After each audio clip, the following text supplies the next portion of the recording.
Hi, it's Maggie the Irish Gypsy here to bring you your January 2020 mid-month general reading.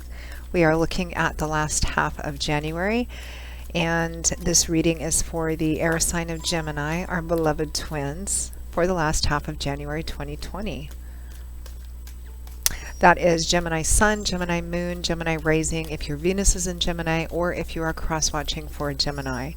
But as many of you know, general readings always resonate a little differently for everybody. So if you know the rest of your signs or all of your signs, Sun, Moon, Rising, Venus, watch them because each one can provide additional information and clarification on what's going on in your life and create a bigger picture, which can help kind of point the way towards navigating through whatever's going on in your life right now. And if any of you are interested in reaching out for a personal one-on-one reading with me, either for yourself or as a gift for a friend, family, or loved ones, just click on the description link below for more info and contact details. You can email me directly at Maggie1McGuire@gmail.com. I would be delighted to work with you. I do offer a wide variety of readings in all the main areas of life. And in addition, I offer 6 and 12-month overviews, which are particularly popular right now, which take a look at what's coming in your life for the next 6 or 12 months, depending on how far ahead you want to look. People order them all different times of the year, but I always get a lot of requests for them November, December, January, February, as we're transitioning out of one year and into the next. So something to keep in mind. And in addition to the different types of love and romance readings I do, I also offer a relationship compatibility spread reading, which takes a look at different dynamics within an established relationship or connection, as well as career, work, and finance, general health and well-being. So if you're interested, you will likely find something that you would like. And I look forward to hearing from any of you that are. Okay, let's move right into this. Gemini, let's see what's in store for our twins for the last half of January 2020. And for those of you who need or want to know, I am using the Gilded Tarot by artist Ciro Marchetti. Okay, Gemini, we begin with Judgment, followed by the Five of Wands. We have the Seven of Swords, followed by the Eight of Wands,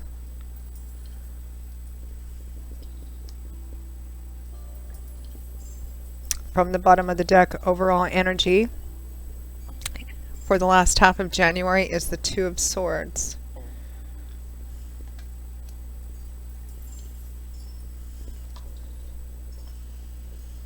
A lot of swords energy here. We have one major arcana card, which represents a pretty important opportunity or choice in front of you.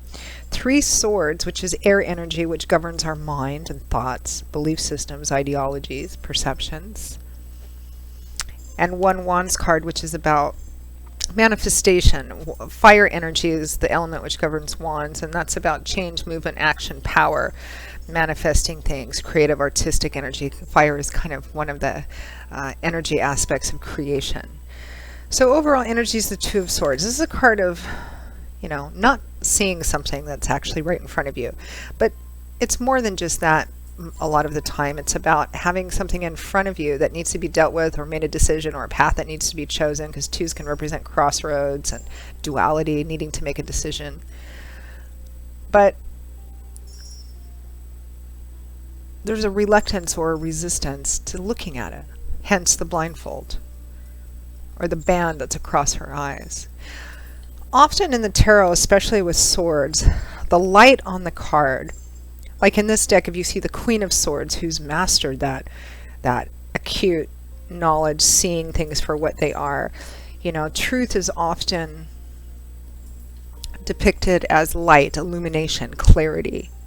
And you can see that there's light here around her head, around her forehead, the cerebral part of her head. But there's something covering it up. And the Two of Swords, I sometimes refer to it as the stuck in the sand, your head stuck in the sand card, because it can represent that it's not that you don't really know something's there, you do. It's just you think if you don't look at it directly, that it doesn't need to be dealt with. And the fact that it has come up here represents that it's in front of you. Whether or not you choose to deal with it, make a choice, make a decision, accept it, is up to you. Free will zone, as I always say. So we have Judgment and the Five of Swords. So Judgment is a major arcana card. It usually represents a pretty significant opportunity in front of us. The results of our decision or our choice with this has an air of finality about it, which often means that sometimes Judgment can be the second chance card, which can represent that this may be the second time this opportunity has come up, this opportunity to make a decision, to do something or not do something. Typically, it's come up as a major arcana card here in Judgment because Spirit is saying, look, we're going to give you one more opportunity, but if you pass this one up, depending on what your choice is, that's what your choice is with this is going to decide the next pretty significant portion of your life. It's kind of the ripple effect sort of thing. So choose wisely. If it's a second chance at doing something, maybe not exactly the same thing as the first time it showed up, but another chance to make a different or healthier decision, it's usually, as major arcana, it's usually Spirit saying, here, do this, because it's not going to come around again, not going to come around this same way again. So choose wisely. It's a pretty profound, powerful card. Now what clarifies it is the Five of Swords. So what is this about? The Five of Swords, this is winning a victory, and sometimes it's a victory that we have to fight first in our mind with our ideas and perceptions and belief systems. This can represent winning a victory which at the time may not feel like a victory because it may cost you a relationship or personal relationships, but it's about taking your own power back, sometimes from selfish or exploitive people, perhaps being in a negative or toxic selfish relationships with people, but it's a pattern of yours as well, so that needs to be addressed and broken, which obviously is, for those of you for whom that might be the case, it's an example too. Some of you may be in relationships or a relationship, or have a history of being in relationships that are not good for you. Perhaps you find yourselves in relationships where a person is very needy and broken, and you just want to kind of jump in there and give and fix and all of that stuff, but you end up getting very little in return. It can represent needing to break cycles, whether it's in relationships, jobs, whatever it is, and there's something that needs to be addressed so that you can win a victory over this, even if at the time it doesn't represent a victory. And the victory means that you separate yourself from something, a path, a cycle that isn't good for you, so that you can be on a path which Spirit supports, which leads to ultimately your joy and fulfillment. But there's resistance here. There's kind of this reluctance and resistance, and Spirit is saying, here is one more chance, one more opportunity. That archangel is blowing its horn. Are you going to stand up and answer?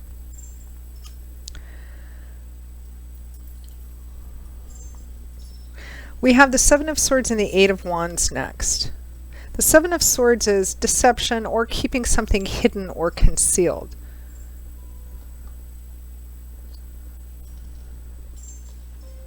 What clarifies it is the Eight of Wands, which is messages, travel, communication. I feel like some of you, there is some kind of choice, opportunity in front of you that you're struggling with to do it, this opportunity to make a different choice. And it might be that this opportunity, as represented by Judgment, doesn't mean replacing one thing with another thing, because that may continue a negative cycle pattern that you have. It can just be the opportunity to remove yourself from a negative cycle or pattern of something that isn't good for you. Maybe your struggle and your fear with it is that you don't see anything else better or whatever in the future, and so you struggle with, well, if I let go of this, then maybe I won't have anything, and that's just bad, that's just worse, I can't do that. But Spirit is saying the reason they put this opportunity in front of you is not to, put you on a path of misery, even though there might be some challenging healing energy in the beginning, but so that you can have true freedom and joy and fulfillment. And here lies the struggle. And it feels like you're struggling to look at this opportunity as an opportunity, and also that you're sort of keeping it to yourself as well. It may be that a specific opportunity is in front of you, or a choice. This is your chance to change a path, choose a different path, but you're not talking about it. You're not sharing either the talks you're having about it, the conversation or communication you're having about it, or even maybe travel plans around it as well. Maybe with the Seven of Swords and the Eight of Wands, you're thinking of running away from it. Could be that as well. Just kind of off the grid, just disappearing kind of into the night and not responding to it. Interesting. Let's see, what is this second chance or second opportunity or whatever it is in front of you that Judgment represents? It's an opportunity, and a pretty significant, important one. I don't think it's going to come around again, or at least not in the same way. What is it that you're not willing to look at and address directly?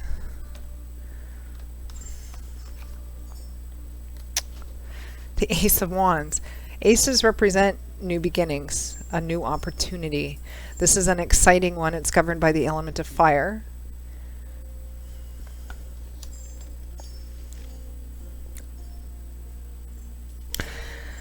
So there's going to be two groups that this may resonate with. One of them, there is an opportunity. I feel like regardless of which story is yours, there's an opportunity in front of you. For some of you, this opportunity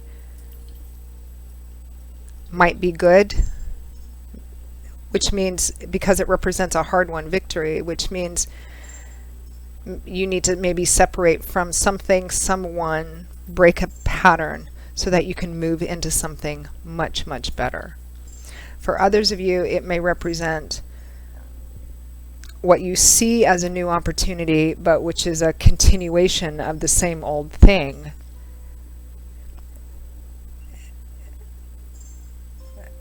But you're not talking about it. You're not sharing it, either how you feel about it, what you think about it, or perhaps even plans you have.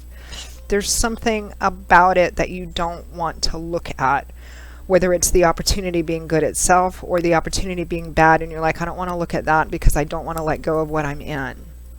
This is a common problem. I mean, that is the fundamental battle in, particularly with ourselves, and breaking cycles which are not good for us.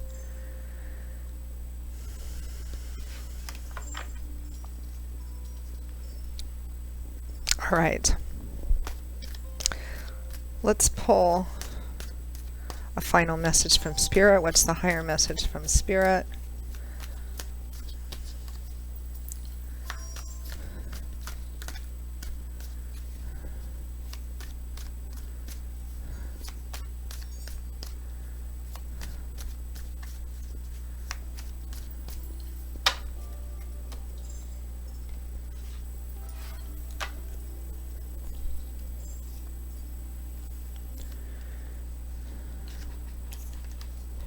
Justice, followed by the Wheel of Fortune. Wow. Justice is the report you sow card. It represents that the outcome of something is going to be dependent on the actions and choices you put into it. So choose carefully. You have both justice and judgment here. And the Wheel of Fortune means that it is divine timing and orchestration. God, Spirit, your angels and guides is bringing this opportunity to make a choice. And typically when this comes up, again, judgment, it represents that this opportunity to choose a different path or make a choice that's different than what you have before is being put in front of you for a reason, and the results and consequences of your choice in this is going to set the stage for something for quite some time to come.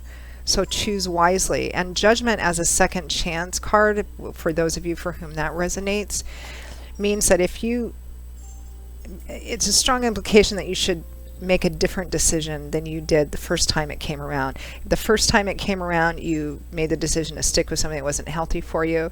The second time, do something different. That's kind of the implication here. This feels very profound, Gemini, like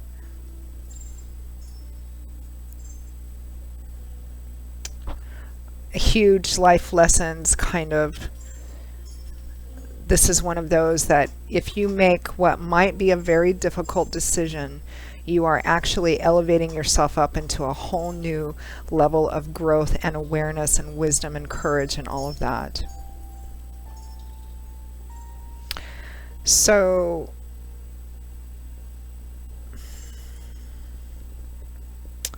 I mean, I'm not one for telling people what to do. I provide insight onto the paths that are available, what Spirit advises to help you make the best decision possible. But I'd vote for making a completely different, whatever pattern needs to be broken here, break it. Because it looks like if you don't, whatever that pattern is, whatever area of your life this is resonating in, I think if you don't, this cycle is just going to continue for quite a long time to come. And we don't want that because those don't feel very good. So, free will. So Gemini, that is your reading for the last half of January 2020. I hope that, hope it didn't come off too preachy, but I kind of have to go where I'm directed. So I hope it was helpful. I hope you got something out of it that was enlightenment or enlightened or useful in some way. And again, if any of you would like a more personal one-on-one reading for yourself or as a gift for someone else, just click on the description link below for more info and contact details, and feel free to email me directly at Maggie1McGuire@gmail.com. I would be delighted to work with you. I will see you all again in a couple of weeks for the February 2020 general readings. Until then, as always, I wish everyone joy, love, and blessings, and a continued good and healthy transition into this new year. And I hope to see you back here again soon. Take care. Bye-bye.